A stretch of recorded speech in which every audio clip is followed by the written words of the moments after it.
देखो, सोशियोलॉजी दो वर्ड से मिलके बना है, सोशस प्लस लॉजी। सोशस मीन्स होता है कंपेनियन, यानी कि सोसाइटी से हम समझते हैं।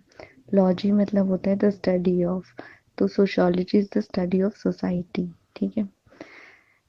सबसे पहले ऑगस्ट कॉम्टे ने ह्यूमन बिहेवियर को स्टडी किया था 1838 में, इसलिए ऑगस्ट कॉम्टे को फादर ऑफ सोशियोलॉजी बोला जाता है। तो ये सबसे इम्पोर्टेंट क्वेश्चन है सोशियोलॉजी का। देन चैप्टर स्टार्ट होता है। एक कोई भी एक इंडिविजुअल है, ठीक है, हम उसको बोलते हैं कि अगर आप अच्छे से पढ़ोगे तो आप अच्छा अचीव करोगे लाइफ में। तो इंडिविजुअल का जो डिसीजन है वो यहाँ पे मैटर करता है। सेकंड स्टेटमेंट जो है वो ये बोल रही है कि अगर आप ये सब्जेक्ट पढ़ते हो तो आपको एक अच्छी जॉब मिलेगी। तो यहाँ पे फोकस है जॉब मार्केट, कि अगर आप एक सब्जेक्ट में अच्छे हो तो आपको अच्छी जॉब मिल जाएगी।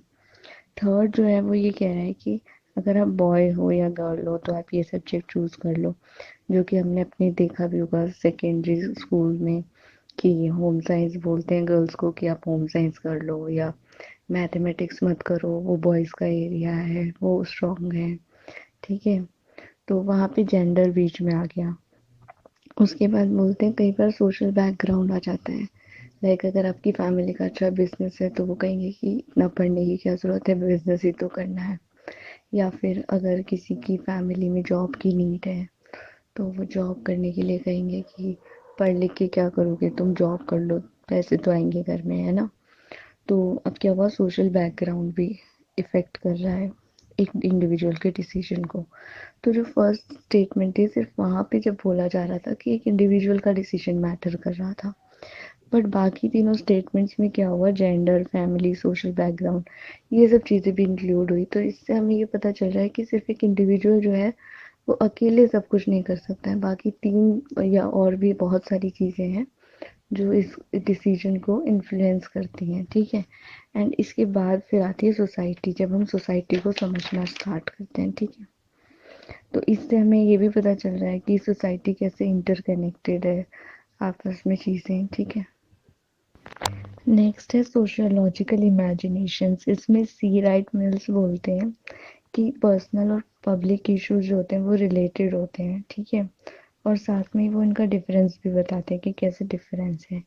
इसके अलावा सोशियोलॉजिकल इमेजिनेशन जो होता है वो हमें ये समझने में हेल्प करता है कि हिस्ट्री और बायोग्राफी जो है वो बहुत ज़रूरी है ये समझने के लिए कि सोशियोलॉजी क्या है, ठीक है, सोसाइटी क्या है।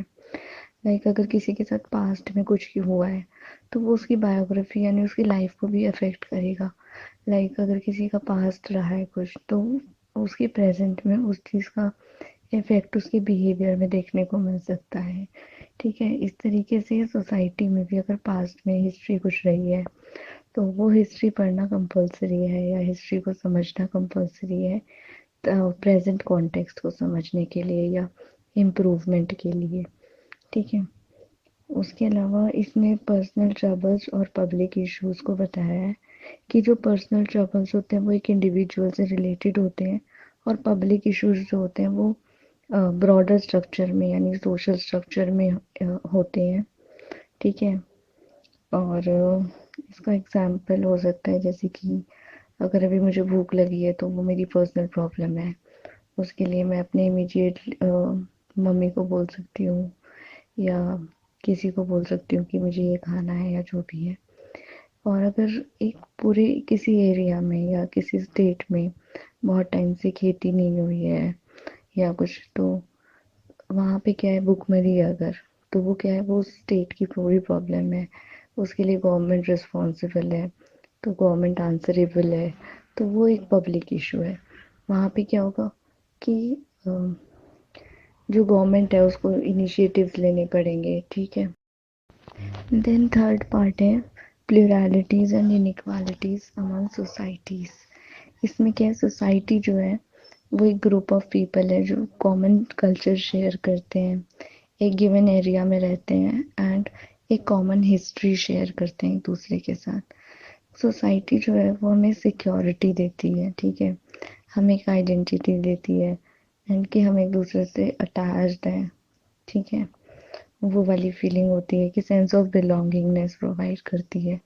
उसके अलावा इंडिविजुअल और जो सोसाइटी है वो एक दूसरे से रिलेटेड होते हैं और एक दूसरे से को कॉम्प्लीमेंट करते हैं। जैसे कि एक इंडिविजुअल अकेले नहीं रह सकता है, ठीक है, इंडिविजुअल जहाँ भी रहेगा तो वो लोग आपस में मिलके फिर सोसाइटी क्रिएट करेंगे एंड जो सोसाइटी होगी वो इंडिविजुअल से मिलकर ही बनेगी, तो दोनों एक दूसरे को कॉम्प्लीमेंट करते हैं।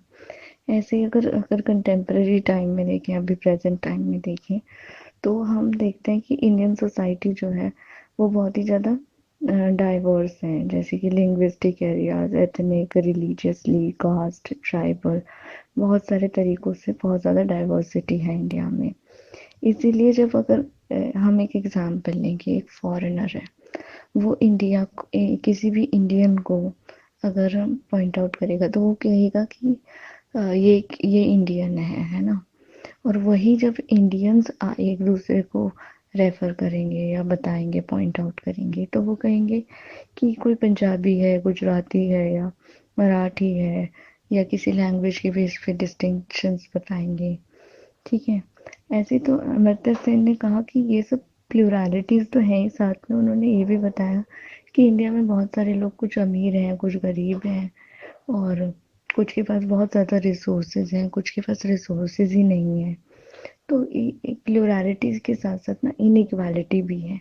तो अमर्त्य सेन जो है वो ये कह रहे हैं कि प्लूरलिटीज तो है, इनके साथ जो इनइक्वालिटीज भी है ना, इनके ऊपर भी बहुत ज़्यादा फोकस किया जाना चाहिए एंड सीरियस अटेंशन इनको मिलनी चाहिए एंड ये इन इश्यूज को हमें सॉल्व करना चाहिए, ठीक है।